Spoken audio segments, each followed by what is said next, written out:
नमोऽयं विष्णुपदाय कृष्णपृष्ठाय भूतले श्रीमती जयपताका स्वामिनिति नामिने।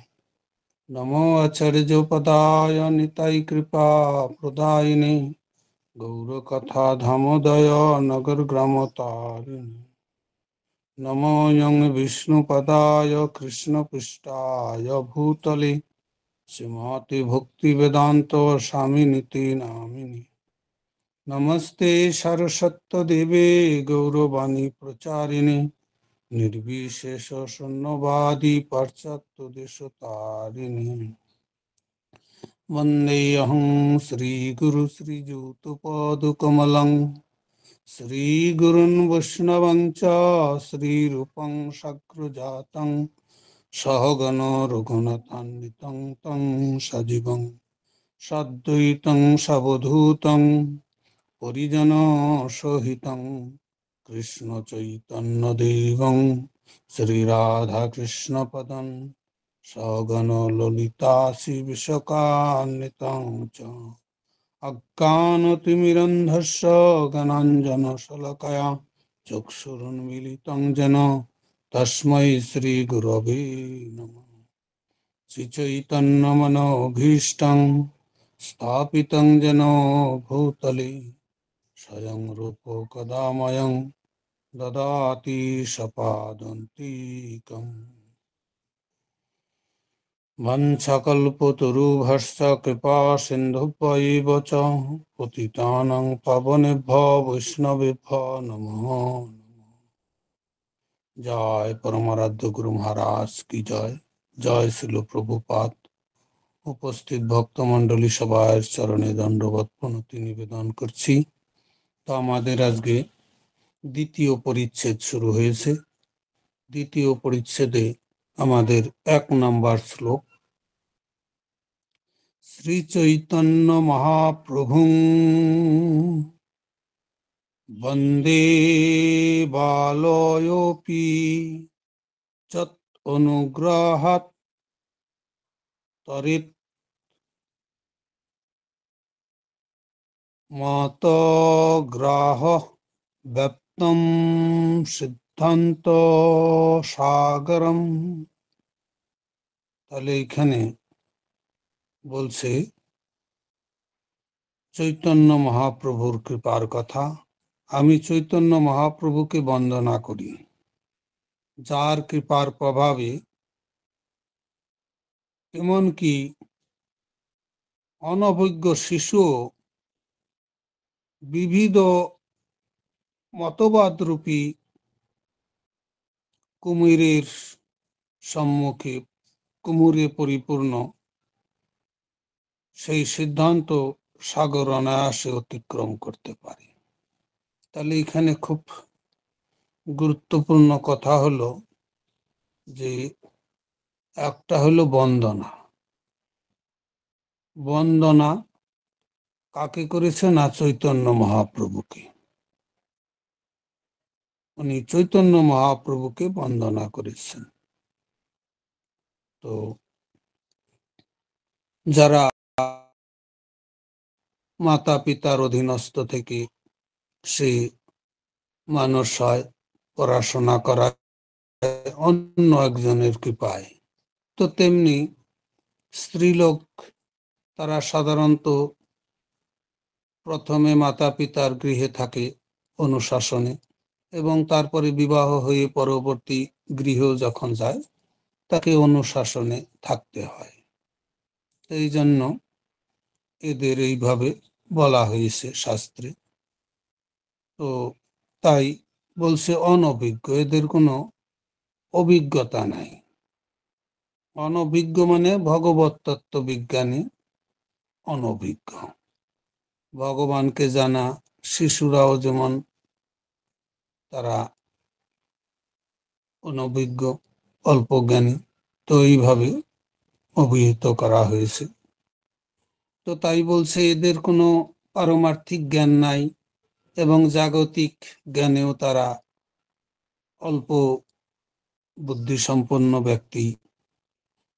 তারাও যদি এই মহাপ্রভুর চরণে আশ্রয় নেয়, চৈতন্য মহাপ্রভুর চরণে আশ্রয় নেয়, তাহলে বড় বড় কুমির, কুমির এখানে বলা হয়েছে অনেক রকম, যারা সংসার বিরুদ্ধে, যেমন কুরুক্ষেত্রের যুদ্ধে বড় বড় কুমির ছিল, বড় বড় যোদ্ধা, তাদের হারানো মুশকিল, বড় বড় মহারথী, এদের তিমিঙ্গল এবং কুমিরের সাথে তুলনা করেছে। আর এইখানে কুমিরকে যারা শাস্ত্র ভগবত বিরোধী ভাবনা, বড় বড় পণ্ডিত, কিন্তু ভগবানের বিরুদ্ধে আচরণে তারা ভগবানকে, ভগবত ভক্তির থেকে তারা বাধা প্রদান করে, তারা অগ্রসর হতে দিতে চায় না, সাধারণ মানুষকে ঠকিয়ে তারা অনাদিকালের জন্য এই জড়জগতে রাখতে চায়। এর পরবর্তীতে আমরা এর ভালো করে ব্যাখ্যা করব। তো এইভাবে তাদের কুমিরের সাথে তুলনা করা হয়েছে। আর সিদ্ধান্ত সাগর কি? মহাপ্রভুর পরিপূর্ণ সিদ্ধান্ত হচ্ছে ভগবান কি এবং জীব কি এবং জীবের করণীয় কি, এই বিষয়ে সুসিদ্ধান্ত মহাপ্রভু দিয়েছেন। তো তাই এইভাবে আমরা পরবর্তী শ্লোকে প্রবেশ করব।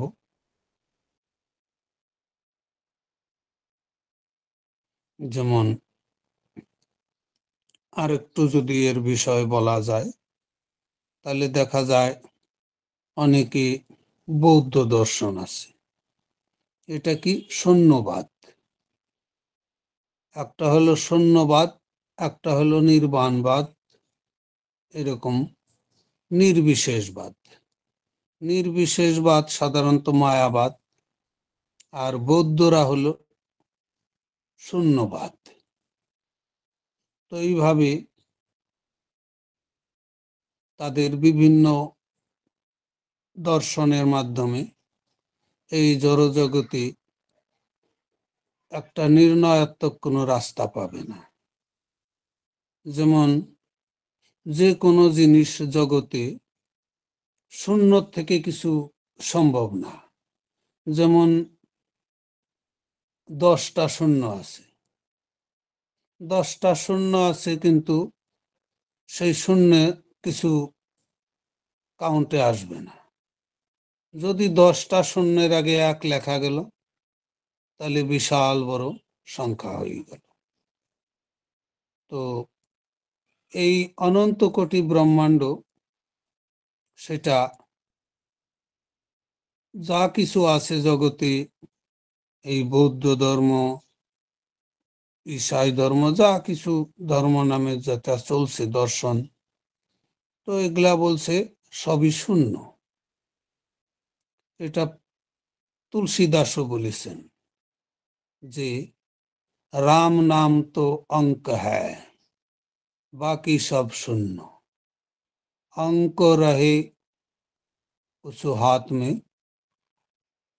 তো এইখানেও বলছে যে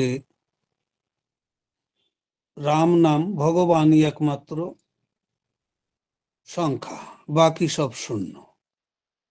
আর শূন্য যদি না থাক, সংখ্যা যদি না থাকলো, তাহলে ওই শূন্যের কোনো দাম নাই। শূন্যের আগে যদি 1 সংখ্যা বসলো, তাহলেও সেই সংখ্যার বিশাল বড় দাম। তারপরে যত শূন্য দিতে যাবে, দাম বাড়তেই থাকবে। তো তেমনি আমরা দেখি কোনো রাজায় রাজায় যুদ্ধ লাগে, তখনও দেখা যায় যে রাজার সভা শূন্যের উপর। রাজা যদি খালি হাতে একা একা যায়, তাহলে সেই রাজার রাজ কোনো কিছুই মনে হবে না এই রাজা, বা তার সম্মানও থাকবে না, এবং তার অস্তিত্ব টিকবে না। তো রাজার শোভা হলো শূন্য। রাজা একা একা রণক্ষেত্রে যত বড়ই বীর হোক, কিন্তু একা একা রাজা যুদ্ধক্ষেত্রে যায় না। তো তেমন এই সংসার হলো সব কিছু শূন্য। এই সংসারে ভগবান ছাড়া সংসারে এক পাও চলে না। ভগবান ছাড়া কোনো কিছুর অস্তিত্বই নাই। তো তাই এখানে ভগবানকে যদি রেখে যাই করা যায়, তার অসীম অসীম মূল্য হয়ে যায়। যেমন এক যদি সামনে বসিয়ে দেওয়া যায়, তারপরে শূন্য যতই দিবে অসীম অসীম অসীম সংখ্যায় পরিণত হয়ে যাবে এবং তার মূল্য অসীম হয়ে যাবে। তো তেমনি এইখানে এইসব দর্শন, এইসব কথা আমরা পরবর্তীতে আসব।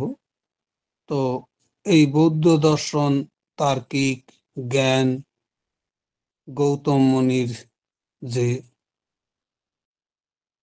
বৈষয়িক তারপরে কনাদ, বড় বড় কপিল দেবের সাংখ্য দর্শন, দত্তাত্রেয় প্রভৃতি যে আমাদের দর্শন আছে, সেই দর্শনে মানে অনাদিকাল এই সংসারে রাখার ব্যবস্থা আছে। এটায় এই ভবসাগর পার দিয়ে ভগবত ধামে যাওয়া যাবে না। কেন একে বলা হয়েছে? কারণ এই যে আমাদের চতুর্দশ ব্রহ্মাণ্ডে পরিভ্রমণ করা যাবে এই দিয়ে।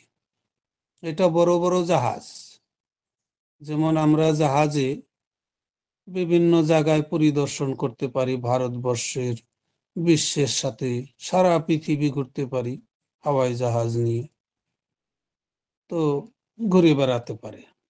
তো তেমনি এই সব দর্শন এর মাধ্যমে জীব মনুষ্য বিশেষ করে তারা ঊর্ধ্বলোকে বিচরণ করতে পারে। যেমন আমাদের উপরে আছে, এটা হলো ভূলোক, ভুবলোক, জনলোক, মহরলোক, সত্যলোক, তপলোক, সাতটা। নিচেও আছে সাতটা, অতল, বিতল, সুতল, তলাতল, মহাতল, রসাতল, পাতাল। তাহলে সাতটা। তো এর মধ্যে বিচরণ করা যাবে, কিন্তু এর বাইরে যাওয়ার, বাউন্ডারি ত্যাগ করার কোনো উপায় নাই। তো তাই একে, এটা বড় বড় কুমির, অনেক আয়ু বাড়াবে। একজন যোগী সে অনেক আয়ু বাড়াতে পারে, হাজার হাজার লক্ষ লক্ষ বছর তারা আয়ু বাড়িয়ে নিতে পারে। তো যোগ সাধনার বলে। তো যেমন আমরা দেখতে পেয়েছি যে বড় বড় যোগী দুর্বাসা মুনি এবং এরকম অনেক যোগী আছে, সৌভরী মুনি, এরা বড় বড় মুনি, যোগ বলে তাদের আয়ু অনেক বাড়িয়ে নিয়েছে। অনেক মুনি আছে যাদের আয়ু 2 পরার্ধ, 1 পরার্ধ সাল, এরকম অনেক মুনি ঋষি আছে। কারণ এখানে আয়ু দীর্ঘদিন থাকা এটা বুদ্ধিমানের কাজ না। যেমন জেলখানায় একজন আজীবন জেলখানায় গেল, এ বুদ্ধিমানের কাজ না। আজীবন আমি জেলখানায় থাকবো, কোনো খাওয়া পড়ার চিন্তা নাই, জেলখানায় যাওয়ার দরকার নাই। তাহলে ওই জেলখানায় আজীবন জেলখানায় থাকে কোনো লাভ নাই। লাভ হলো জেলখানায় থেকে বেরিয়ে আসলে। তো তেমনি আমাদের এই জড় জগৎ হলো জেলখানা স্বরূপ। আর এই জেলখানার মধ্যে বেশি দিন থাকা বুদ্ধিমানের কাজ নয়। তো এরা হলো সেই রকম দর্শন শাস্ত্র, যেরা দীর্ঘদিন পতঞ্জলি গ্রন্থ, পতঞ্জল শাস্ত্র, তো এরা দীর্ঘদিন এই জড়জগতে রেখে দিবে। তাই একে বলা কুমিরের সাথে তুলনা করা হয়েছে। সে কুমির যেমন অনাদিকাল, সে যে কোনো যেমন তেমন ব্যক্তি হোক, কুমিরের হাতে পড়লে জলে তার সাথে পারা যাবে না, জলে হাতিও তার কাছে কাবু হয়ে যাবে। তো তাই জলে সে মহা ধুরন্ধর, বলশালী। তো এই জড়জগতে এই সব এরা খুব বলশালী। এরা অনাদিকাল এই জড়জগতে রেখে দিতে পারবে, অনাদিকাল আয়ু দিতে পারবে। যেমন আমরা দেখেছি যে মার্কণ্ড পুরাণে আমরা দেখেছি মার্কণ্ড ঋষি, উনি বিশেষ আয়ু ছিলেন না ওনার। তো মার্কণ্ড ঋষি অল্প আয়ু ছিলেন। তো বাবা মা খুব চিন্তিত ছিলেন, ছেলে সন্তান আসলো কিন্তু আমাদের বার্ধক্যে তো কাজ লাগবে না, এই আমাদের আগেই চলে যাবে। তো মাত্র 8-10 বছর আয়ু ছিল হয়তো। তো মার্কণ্ড ঋষি এরকম নারদ মুনি একবার আসে, তখন তাকে এইভাবে বলে, ও ঠিক আছে, আমরা এই ডিটেলে যাব না, পরবর্তী শ্লোক আমরা ঢুকছি। তো এইভাবে পরবর্তী শ্লোক আমাদের কৃষ্ণ উৎকীর্তন গান নর্তন কলা শিল্পকলা পথজনী প্রজিতা সদ্ভক্ত বলি হংস চক্র পক্ষীরা চক্র মধুপ শ্রেণী বিহার আস্পদম কর্ণ আনন্দী কল ধ্বনি বহুত মে জিহ্বামরু প্রঙ্গনে চৈতন্য দয়ানিধি তব লীলা সুধা সুরধ্বনি। তো এখানে বলছে, হে দয়াল সমুদ্র চৈতন্য মহাপ্রভু, গঙ্গার অমৃতময় ধারা সদৃশ্য আপনার অপ্রাকৃত লীলামৃত আমার মরুভূমি সদৃশ জিভায় প্রবাহিত হোক।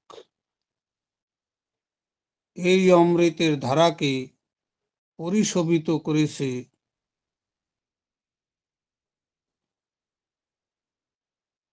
গান, উচ্চ সংকীর্তন, নর্তন রূপ পদ্মসমূহ, যা শুদ্ধ ভক্তমণ্ডলী রূপ হংস, চক্রবাক ও ভ্রমর সমূহের বিহার স্থল। এই অমৃতরূপ নদীর প্রবাহ এক মধুর ধ্বনি সৃষ্টি করেছে, যা আমাদের শ্রবণ যুগলের পক্ষে পরম আনন্দদায়ক। তাহলে এইখানে খুব সুন্দর শ্লোকটা আবৃত্তি হয়েছে লেখকের দ্বারা। চৈতন্য মহাপ্রভুর কৃপাকে গঙ্গার সাথে তুলনা করেছে। যেমন গঙ্গার ধারা সেই অতুট ধারা, গঙ্গার ধারা অবাধিত, কোথাও বাদ নাই, অবাধে সারা বৎসর সর্বক্ষণ অনাদিকাল থেকেই চলে আসছে, চলছে অবাধ গতি।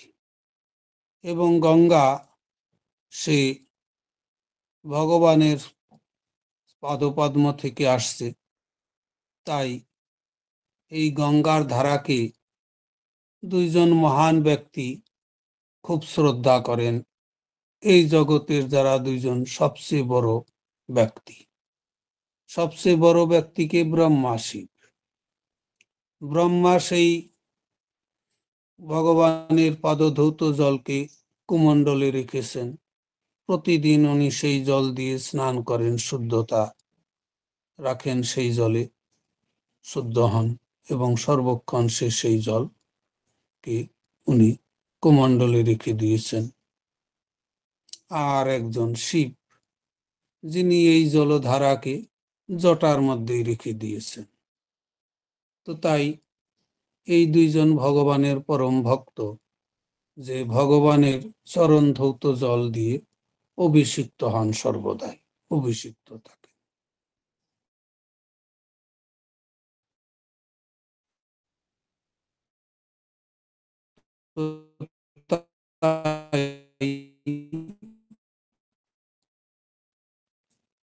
ভগবানের পদ্ম থেকে উৎপত্তি বলে এতখানি শ্রদ্ধা গঙ্গার। তো গঙ্গার সেই শিব মস্তকে ধারণ করেছে। শিব মস্তকে ধারণ করার ফলে আমরা সেই গঙ্গা তার কোনো কিছু অ্যাজ ইট ইজ আমরা পেয়েছি।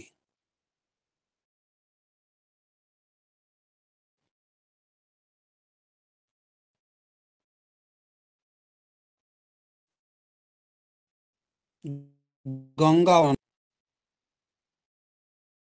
কাছে যদি কারো কাছে ভারত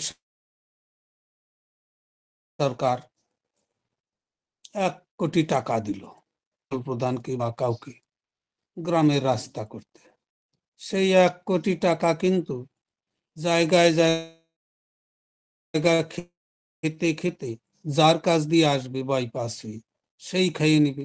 এরকম করতে করতে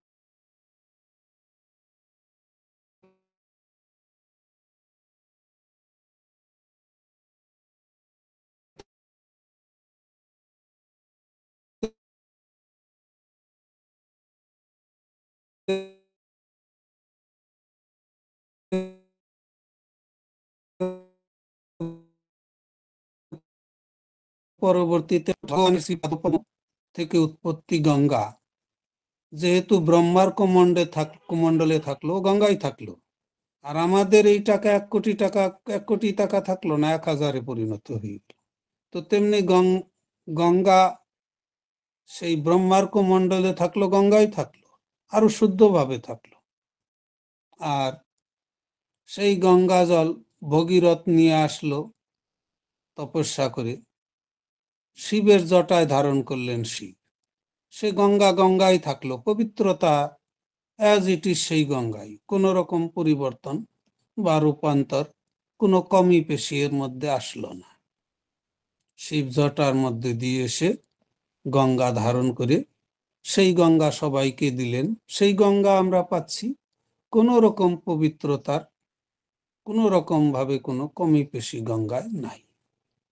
তো তাই এই দুইজন মহান ব্যক্তি, এই দুইজনের মহানতা অসীম মহানতা। সব সময় গঙ্গা জল মস্তকেই ধারণ করে রাখেন শিব। এইভাবে গঙ্গার সাথে তুলনা করেছেন যে মহাপ্রভু গঙ্গার স্রোতের মতো সেই আমাদের অমৃত প্রদান করছেন। কি নাম? অমৃত। যে অমৃত আমরা সাধারণত সমুদ্র মন্থনে আমরা দেখেছি অমৃত কথাটা। সাধারণত অনেকেই আমরা বলে থাকি অমৃত, কোনো খাবার খেলেও আমরা বলি ওহ দারুণ সুস্বাদু হয়েছে খাবার, ও অমৃতের মতো লাগলো। কিন্তু প্রকৃতপক্ষে আমরা যেটা বলি সেটা মিথ্যা কথা বলি। অমৃত আমরা খাই নাই, অমৃত পেয়েছে দেবতাদের কাছে আছে অমৃত, এই পৃথিবীতে অমৃত নাই। তো কাজেই আমরা না খেয়েও আমরা তার নাম করি যে অমৃতের মতো লাগলো। কি অমৃত কেউ খেয়েছি? খাই নাই, অমৃত দেখি নাই চোখে। তাহলে আমরা এরকম বলে থাকি, আন্দাজে ঢিল মারি। এইভাবে বলছে, তাহলে এইটা হলো গঙ্গা হলো অমৃত। কেন? যে জল পান করে ব্রহ্মা খুশি থাকেন, যে জল শিব ধারণ করে খুশি থাকেন, অমৃত বলে তো এরা এটাকে গ্রহণ করেছে। তাহলে তো জড়জগতের ঐশ্বর্য গ্রহণ করতে পারত। শিবের কোনো বাড়ি ঘরই করে নাই। শিব দেবাদিদেব শিব, কিন্তু উনি একজন নিজের জন্য কোনো বাড়ি ঘরও করেননি। তাহলে এইরকম ব্যক্তি গঙ্গাকে উনি সাদরে, গঙ্গার প্রতি আসক্ত, আর সংসারের সব বিষয় আশয়ের প্রতি অনাসক্ত শিব। ব্রহ্মাও তাই, সমস্ত বিষয়ের প্রতি অনাসক্ত, কিন্তু ভগবানের পাদধৌত জলের প্রতি আসক্ত, ভগবানের প্রতি আসক্ত, বাকির প্রতি অনাসক্ত। তো তাই এইভাবে আমরা দেখেছি যে দুইজন ব্যক্তি, ইনি ভগবানের পরম ভক্ত। তো তাই একে অমৃত বলা হয়েছে। অমৃত খুব গুরুত্বপূর্ণ, যেমন অমৃত সমুদ্র মন্থনে অমৃতের প্রয়াস করেছিল দেবতা দৈত্যরা মিলে, ভগবানের আদেশ অনুসারে হয়েছিল, কিন্তু অমৃত পাওয়ার আগে বিষ উঠে গেছিল। তো সেই বিষ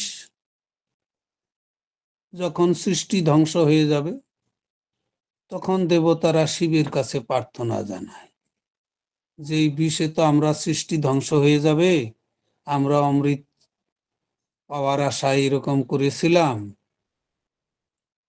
বিষ উঠে গেল কেন?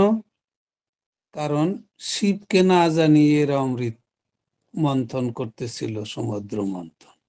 শিবকে বলে নাই, শিব হলো দেবাদিদেব শিব, কিন্তু শিব এতই মহান, যেই বলল সৃষ্টি ধ্বংস হয়ে যাবে, তখন শিব চিন্তা করলেন আমি ক্ষেত্রপাল, ক্ষেত্রই যদি ধ্বংস হয়ে গেল তাহলে আমার কি, তা আমার ক্ষেত্র ধ্বংস হোক, বাকি ক্ষেত্রগুলা বাঁচুক।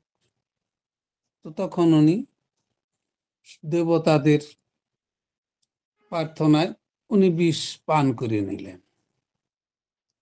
শিব বিষ পান করার ফলে দেবতারা অমৃত পেল, আর শিব যদি বিষ না পান করতো, দেবতাদের অমৃত কোনোদিনই পেত না। তা আমাদেরও কৃষ্ণ ভাবনামৃত এরকম ব্যাপার।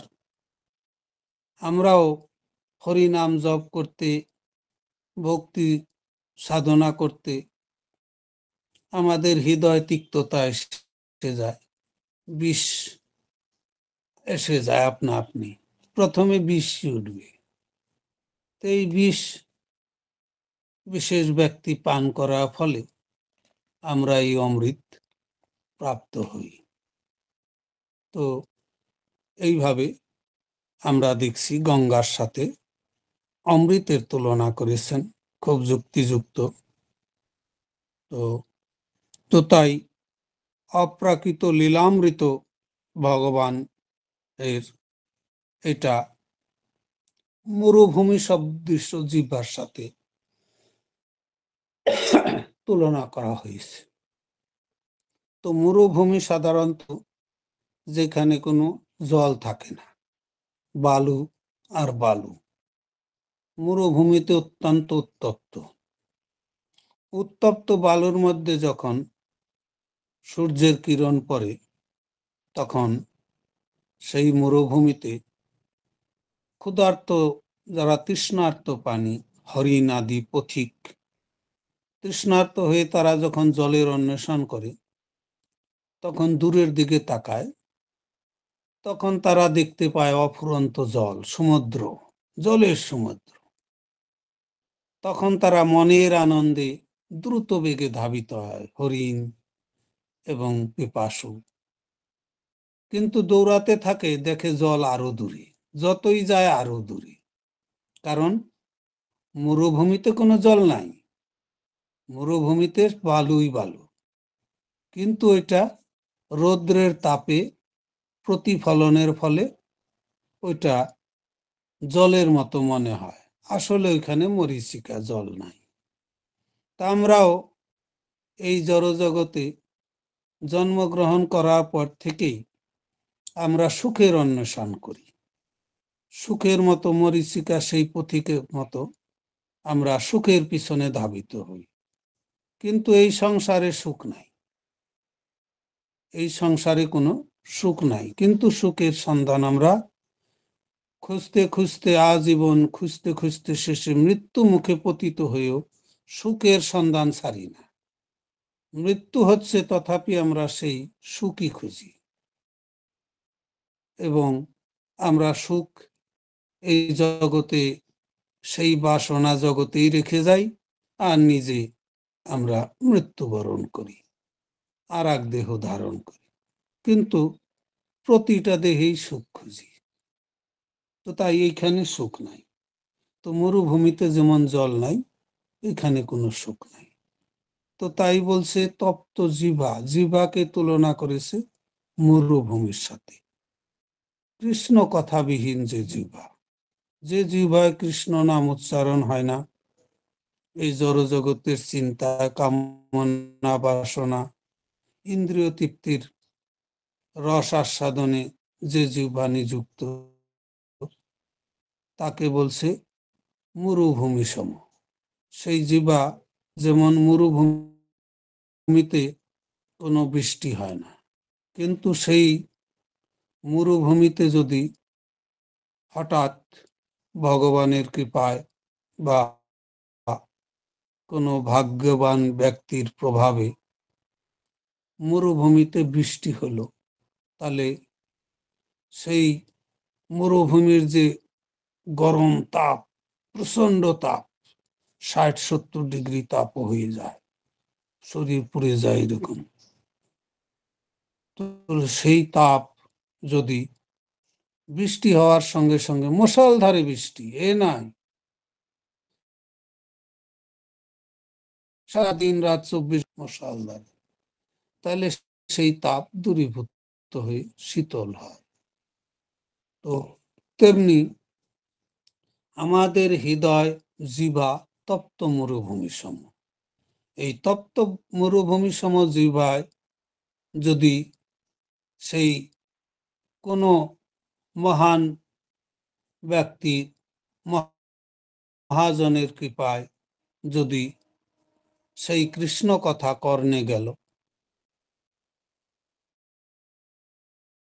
গুরুদেবের কৃপায় সেই নামামৃত কর্ণে প্রবেশ করল, তো কর্ণরন্ধ্র পত দিয়া হৃদি মাঝে প্রবেশিলা, তাহলে সেই কর্ণরন্ধ্র পথ দিয়ে সেটা আমাদের হৃদয়ে প্রবেশ করে, সেই নামামৃত। এটা বৃষ্টি না, একদম অমৃত বর্ষণ। তাহলে কত আনন্দের বিষয়, আনন্দ অমৃত। সেটা কানের মধ্যে দিয়ে যখন হৃদয়ে পৌঁছায়, তখন সেই জিহ্বাও তৃপ্ত হয়, মরুভূমি রূপ জিহ্বা, সেটাও শান্ত হয়ে একদম হৃদয় পর্যন্ত অমৃতের আনন্দে উচ্ছল উছলিয়ে ওঠে, উতলিয়ে ওঠে। সেই অফুরন্ত আনন্দ তখন সেই হৃদি মাঝে প্রবেশিলা, সুধা অনুপম। সেটা অমৃত, সুধা, অনুপম। তো সুধা অনুপম, তো জিহ্বার অগ্রেতে চলে, সেটা জিহ্বার অগ্রভাগে চলছে নাম। আর হৃদয় হইতে বলে, সেটা হৃদয় থেকে বলছে। কেন? অমৃতা গুরুদেব কর্ণরন্ধ্র পথ দিয়ে হৃদয়ে প্রবেশ করেছে সেটা। তাই এখন আর জিহ্বার থেকে বলছে না, এটা হৃদয় থেকে বলে। হৃদয় হইতে বলে, জিহ্বার অগ্রেতে চলে, বরিশয়ে সুধা অনুপম। তো সেই নাম অমৃত বর্ষণ হচ্ছে, অপর ব্যক্তিও তার রস আস্বাদন করতে পারে। এইভাবে আমরা দেখছি যে সুধা অনুপম, অফুরন্ত, অনন্ত রস, অনন্ত সেই আনন্দ, অফুরন্ত আনন্দ, সেটা মানে অগণিত। সেই আনন্দ প্রবাহিত হয়। তো এইটা বলছে প্রবাহিত হোক মরুভূমি সদৃশ্য জিহ্বায় প্রবাহিত হোক। সেই আনন্দের কথা এখানে লেখক বলছেন প্রবাহিত হওয়ার জন্য। তারপরে বলছে, এই অমৃতের ধারাকে পরিশোভিত করেছে। এটাকে যেমন কোনো একটা নাটকের মধ্যে বলে বাদ্যযন্ত্র দিয়ে সহযোগিতা করেছেন অমুক, এবং সুর দিয়ে সহযোগিতা করেছেন অমুক, এবং নির্দেশনায় ছিলেন অমুক, এবং পরিচালনায় ছিলেন অমুক। এরকম যেমন নাটকে সবার নাম বলা হয় যে, এবং নাট্য অভিনয় করে অমুকের রোল করে অমুক ছিলেন, এইভাবে পরিচয় করিয়ে দেন। তো লেখকও এইভাবে পরিচয় করিয়ে দিচ্ছেন। তাহলে এই যে অমৃতটার সাথে সহযোগিতা কে করেছে? গান। আর উচ্চ সংকীর্তন, সংকীর্তন মানে কি? সম্যকরূপে কীর্তন। সম্যকরূপে কীর্তন সাধারণত দুইটা বিষয়ের উপর দেখা যায়। সম্যকরূপে মানে সবাই মিলে কীর্তন, আবার আর এক সংকীর্তনের অর্থ হলো সম্যকরূপে কীর্তন, যেমন আমাদের ভাগবত শাস্ত্র, ভগবত গীতা এবং ভক্তি রসামৃত সিন্ধু আদি। এদের এই যে ভাগবতম, চৈতন্য চরিতামৃত গ্রন্থ, এটা হলো সম্যক সংকীর্তন, মানে সম্যকরূপে ভগবানের কীর্তন করছে গ্রন্থই। তাহলে গ্রন্থ হলো পূর্ণ ভাগবত, বরে ভাগবত। এক ভাগবত ব্যক্তি ভাগবত, আর এক বরে ভাগবত ভক্তি রসপাত। তো এই ভাগবত হচ্ছে সেইটা বলছে সহযোগিতা করছে। তাহলে সম্যকরূপে কীর্তনটা এটা সহযোগিতা করছে। আর কীর্তনের প্রভাবে নৃত্য এটাও সহযোগিতা করছে সেই নাম অমৃত প্রবাহের। আর পদ্ম সমূহ, এটা যেন একদম প্রস্ফুটিত পদ্মস্বরূপ। তো এইভাবে যা শুদ্ধ ভক্ত মণ্ডলী রূপ হংস বড় হয়ে যাবে। তো আমরা এখানেই বিশ্রাম